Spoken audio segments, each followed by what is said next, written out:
दोस्तों, भारत में हर खुशी के मौके पर मुंह मीठा कराने की परंपरा है। साथ ही हमारे त्योहार बिना स्वीट्स के अधूरे हैं और कई लोग तो किसी भी मौके का इंतजार किए बिना ही मीठा खाना पसंद करते हैं। पर क्या आपने कभी सोचा है कि आखिर शुगर बनती कैसे है? गन्ने की फैक्ट्रियों में कैसे प्रोसेस किया जाता है कि गन्ने के रस से सफेद क्रिस्टल जैसी चीनी तैयार हो जाती है? वहीं चीनी में ऐसा क्या होता है जिसकी वजह से डॉक्टर चीनी का इस्तेमाल करने से मना करते हैं और इसकी जगह गुड़ यूज करने की सलाह देते हैं? आखिर गुड़ भी तो गन्ने के रस से बनता है। फिर चीनी में क्या खराबी है?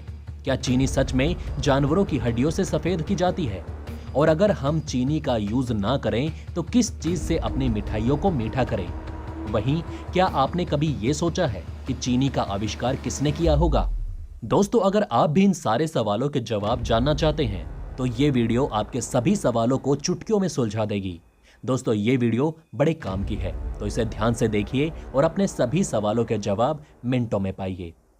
दोस्तों, इंडिया में चीनी सरकारी मिलों के अलावा क्रशर्स पर भी बनाई जाती है। चीनी बनाने का मेन काम प्राइवेट चीनी मिलों पर ही किया जाता है। किसानों के खेतों से गन्ने को तोलकर चीनी मिलों पर पहुंचाया जाता है और नहर जैसी मशीनों पर गन्ने को गिराया जाता है और उसमें से गन्ना कटकर आगे बढ़ता जाता है। ट्रक या ट्रैक्टर का गन्ना जिस ऑटोमेटिक बेल्ट पर हाइड्रोलिक मशीनों से गिराया जाता है, वहीं से गन्ना कटकर छोटा होता हुआ प्रेशर मशीन तक चला जाता है। ज्यादातर चीनी मिलों में 3 या 5 क्रशर एक लाइन में होते हैं जिनमें गन्ने के जूस निकलते हैं। एक क्रशर में करीब 85% रस निकलता है, लेकिन गन्ने का पूरा रस निकालने के लिए इसे आगे एक और बार क्रशर में भेजा जाता है। गन्ने का रस निकालने के साथ ही उसे भाप से गर्म करने का काम भी शुरू कर दिया जाता है। शुरू में ही गन्ने के रस में भाप इसलिए मिलाते हैं जिससे उसमें किसी भी तरह की फंगस ना लगे और रस गाढ़ा हो जाए। अब बड़े बड़े मैग्नेट के जरिए रस में मिले हुए लोहे जैसे पदार्थों को अलग किया जाता है। बॉयलर से चीनी बनाने तक रस का तापमान 60 से लेकर 110 डिग्री सेल्सियस रखा जाता है। क्रशर से गर्म जूस चीनी बनाने वाले बॉयलर में जाता है। यहाँ पर इसमें चूना और सल्फर जैसी गैसें मिलाई जाती हैं, जिससे जूस गाढ़ा होने के साथ ही उसमें होने वाली गंदगी जैसे सीरा, मड जैसी चीजें भी बाहर निकल जाती हैं। इसके बाद उसे दाना बनाने तक गाढ़ा किया जाता है। जब ये लिक्विड गुड़ के जैसा हो जाता है तो इसे एक खास मशीन में चीनी बना दिया जाता है। दोस्तों, आपको बता दें कि चीनी मिल में 3 या 4 तरह की बनाई जाती है। सबसे ज्यादा बिकने वाली चीनी मीडियम साइज की होती है, इसलिए मार्केट में इसकी मांग ज्यादा रहती है।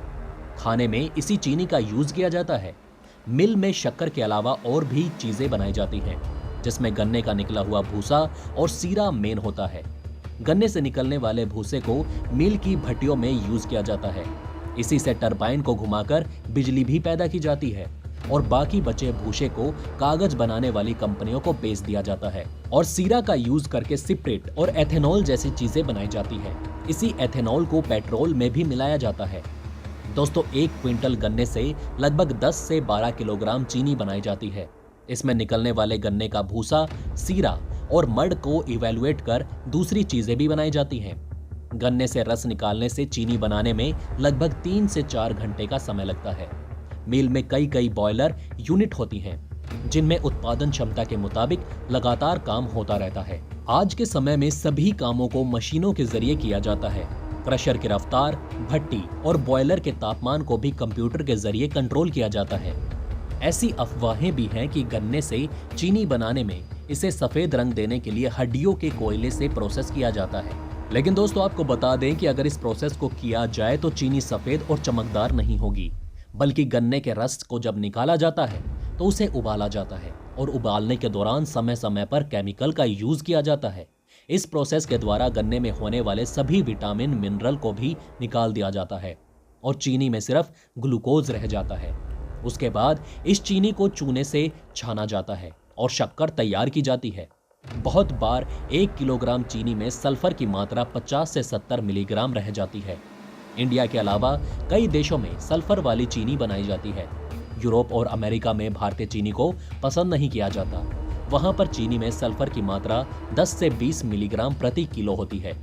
शहरों में चीनी फैक्ट्रियां एक कॉलोनी के जैसी होती है, जिसमें एक हिस्से में किसानों के द्वारा लाए गए गन्ने को रखा जाता है और दूसरे हिस्से में क्रशर, टरबाइन और स्टील बॉयलर होते हैं। और तीसरे हिस्से में रस को फिल्टर करने का काम होता है। वहीं चौथे हिस्से में जूस को गाढ़ा होने और चीनी बनने और पैक करने का काम होता है।